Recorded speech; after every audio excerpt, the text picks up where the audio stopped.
¿Cómo comenzamos? Ni idea. No, pero a ver. Creo que es válido, creo que es válido hacer dos preguntas. ¿Por qué escogimos esta carrera? ¿Y por qué a lo largo de 3 años, casi 3 años y medio, casi 7 semestres, no la hemos abandonado?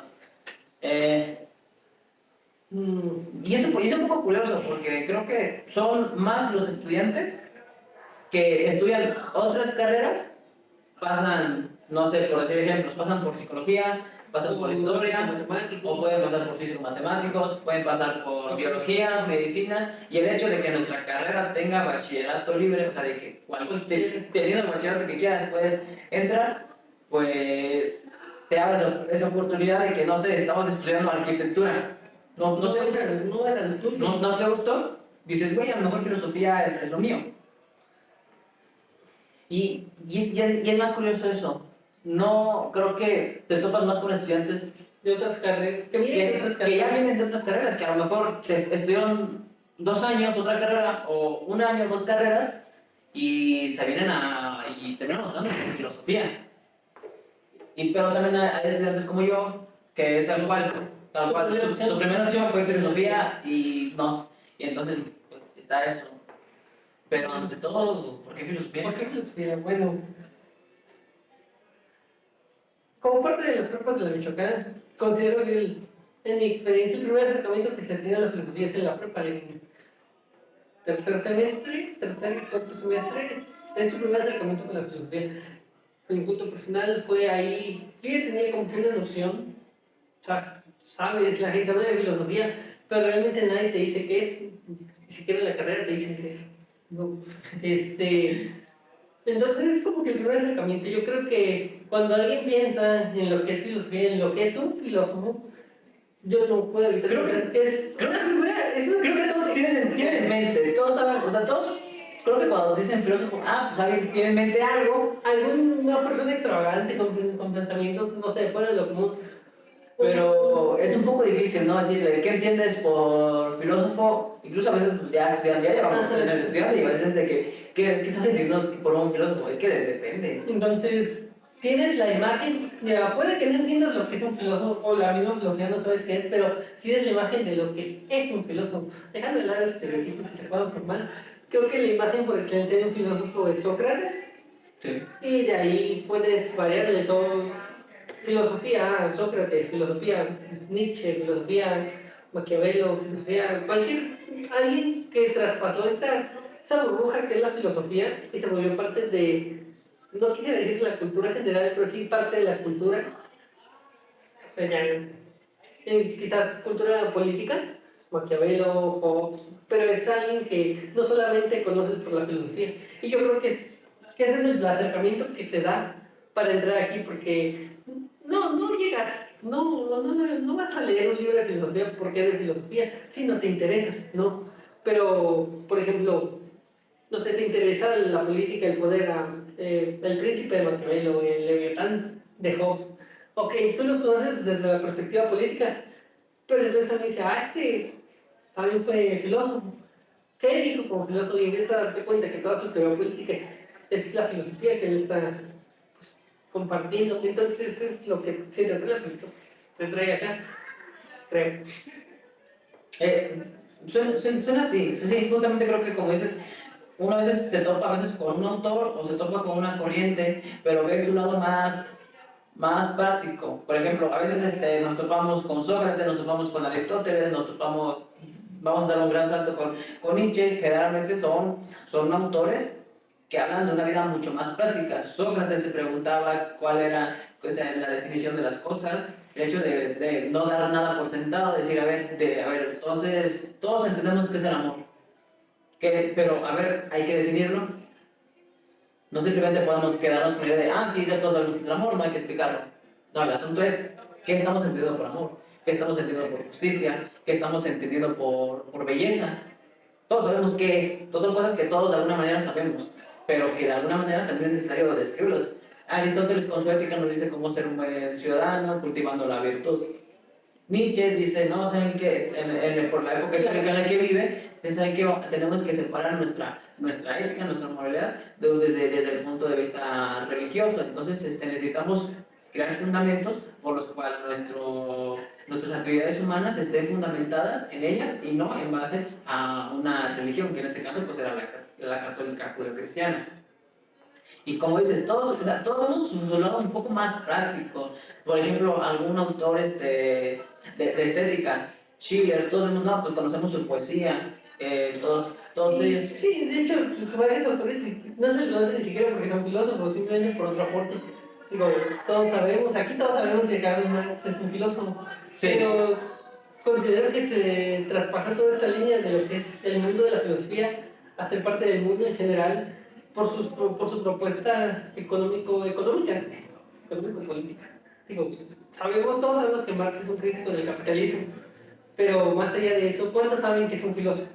¿Cuántos? O cuál es su base filosófica. Y es un poco interesante porque todos vemos, de alguna manera, toda filosofía va a terminar aplicándose. El asunto, el hecho de que una filosofía no sea tal vez una simple teoría ética o una simple manera de comportarse o una simple forma en la que se piensa que es la realidad, es porque está sistematizada. Y es algo aquí importante de aclarar que a veces hablamos de filosofía como un concepto tan general que se nos olvida que existen las filosofías. Cada época histórica, que revisen el capítulo 1 del plan de estudios para que conozcan las épocas históricas, cada época histórica tiene sus filosofías. Tenemos la antigua Grecia con el estoicismo, el epicureísmo, el escepticismo, que son muy diferentes a las siguientes épocas. No sé, por ejemplo, pasémonos a la modernidad con el racionalismo y el empirismo, que su base fundamental son cosas totalmente diferentes. Mientras que en la antigüedad teníamos un sustento de que somos un microcosmos y que somos de alguna manera, poniéndolo en palabras actuales, el universo experimentándose a sí mismo, en la modernidad estamos en una fundamentación de un ser que nos trasciende y que rige nuestras vidas. O sea, en este caso, pues ciertamente hablamos de Dios.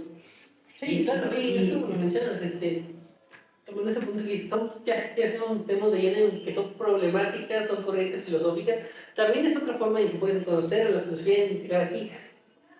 De hecho, bueno, no se menciona en el capítulo anterior, pero parte de la necesidad de introducción a la filosofía es eso. Dentro del plan de estudios, la función de introducción a la filosofía es esto, que veas por qué parte estás entrando a la filosofía, por un autor, por un problema, por una corriente, porque cualquiera de esas puertas es válida y qué bien, digo, si tú conociste la filosofía por algún autor, está súper bien, si la conoces por algún problema también, no hay una sola manera de entrar a la filosofía, cualquiera es buena y incluso si vienes solamente por curiosidad y lo que te muestran aquí te termina cultivando, pues qué mejor. Sí. Y volviendo, mencioné estos puntos que quisiera retomar. En principio, generalmente a veces el único vistoso que tenemos en filosofía es en la prepa, que es final la historia de la filosofía. Ni siquiera es filosofía. Que ni siquiera es filosofía como tal, porque de nuevo, no hay como tal una filosofía, porque no es una ciencia formal que se estudia en base de esto a otro. Existen las filosofías. Y a veces nada más, simplemente, que a veces con un buen profesor, estamos como que para querer estudiar filosofía, o la otra, que es cuando el hecho de que varios estudiantes, al pasar por diferentes carreras, sienten que ninguna les contribuye demasiado a tal vez a hacer como que ellos tienen una capacidad muy curiosa, o tal vez sientan un interés por realmente conocer la realidad o el mundo, o quisieran saber por qué el mundo está constituido de tal forma.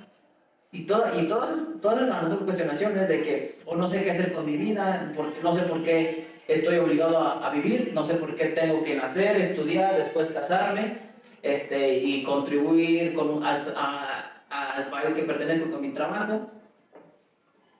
Y entonces todas esas problemáticas son un interés. Y a pesar de que tal vez estudiando filosofía no te va a dar esas respuestas tan explícitamente diciéndote, no, el mundo está construido de tal forma y por eso es que estamos obligados a vivir o estamos obligados a alguna manera de controlar el Estado.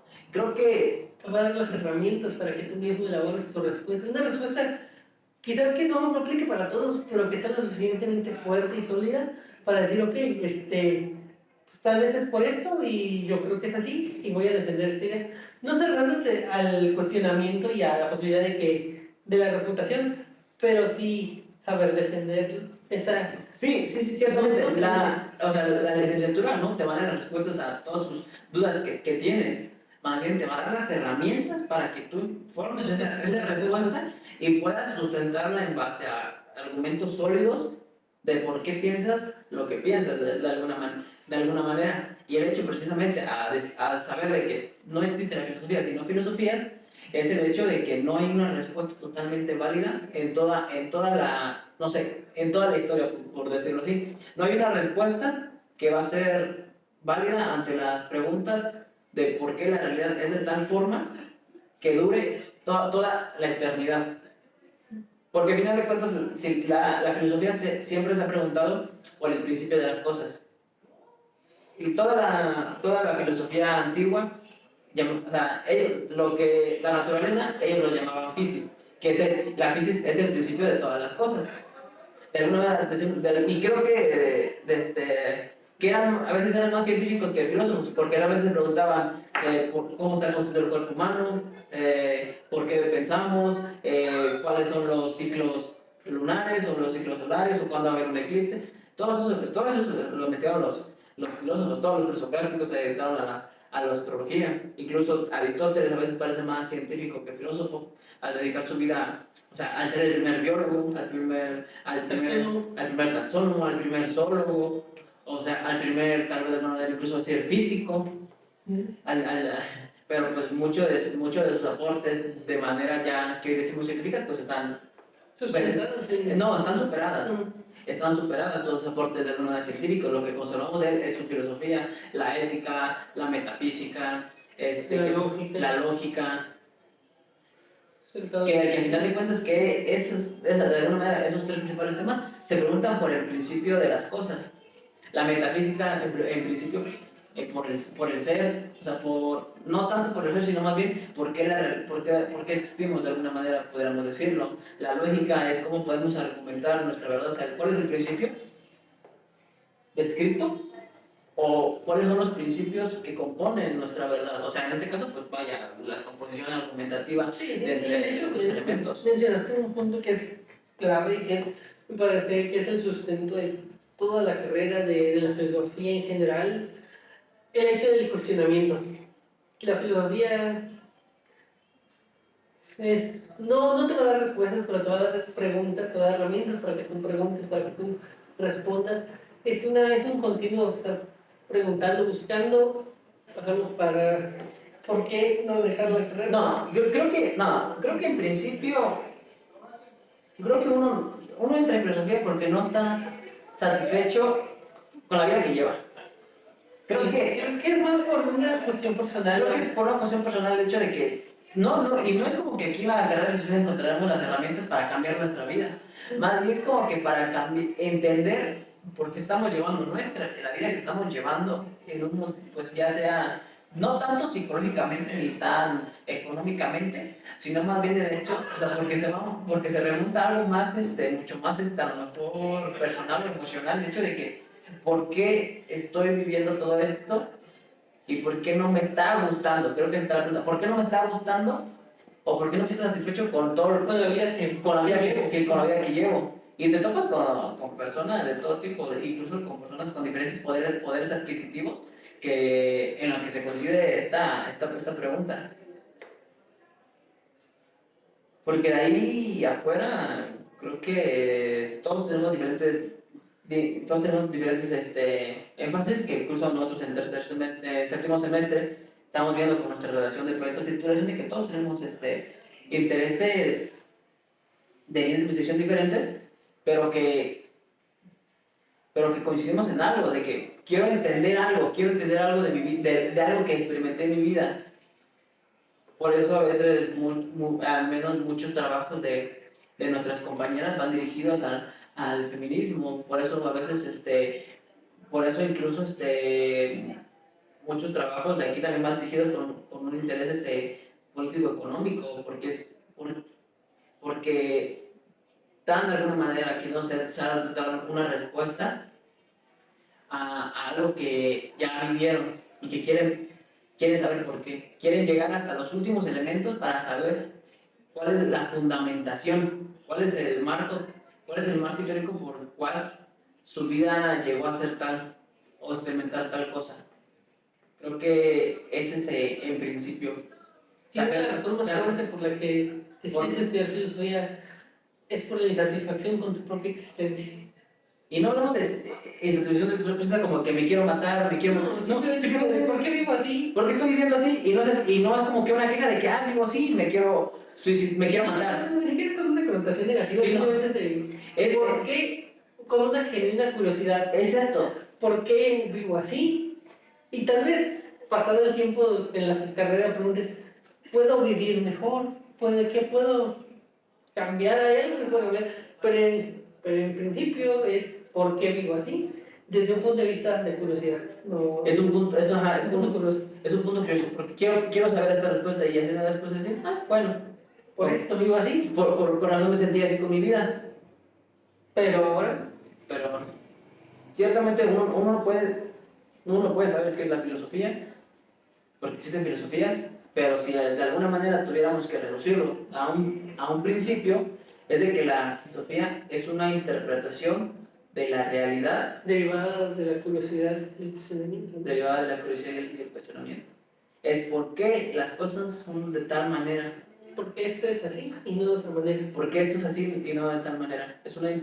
Porque la realidad, porque nosotros somos seres humanos evolucionados y nuestra condición evolutiva nos remite a entender o a comprender la realidad de diferente forma. Un pez no ve nuestra realidad. De la misma manera. O sea, yo, aunque no sé construir una casa, tengo el cuerpo capacitado para construir una casa. Puedo aprender a construir una casa. Un pez ni siquiera entendería el concepto de casa, o a lo mejor llegado a pensar que pudiera, su casa sería totalmente diferente a la mía. Su concepción de casa. Entonces, es algo que incluso, por eso decimos que no es la descripción de la realidad, es la interpretación de la realidad, no solamente en condiciones materiales, sino también culturales, porque partimos ya dentro de una sociedad, ya somos de alguna manera nos vemos dentro de un país, de una sociedad, donde dependiendo de qué hemisferio de la Tierra te encuentres, va a ser muy diferente la calidad de vida o las problemáticas que atormentan tu existencia en este mundo, que nosotros al final cuando decimos mundo, no hablamos de la totalidad del mundo en su completud, de que biomas, de que, sino bien lo reducimos de que este es el mundo en el que vives, en el sentido de que esta es tu vida y así parece ser, claramente es erróneo, que al final de cuentas es solamente nuestra interpretación, no es el mundo, es el mundo que nosotros interpretamos. El mundo que yo veo y el mundo que yo entiendo con las herramientas que yo tengo. Yo creo que eso. Sí, con eso cerramos.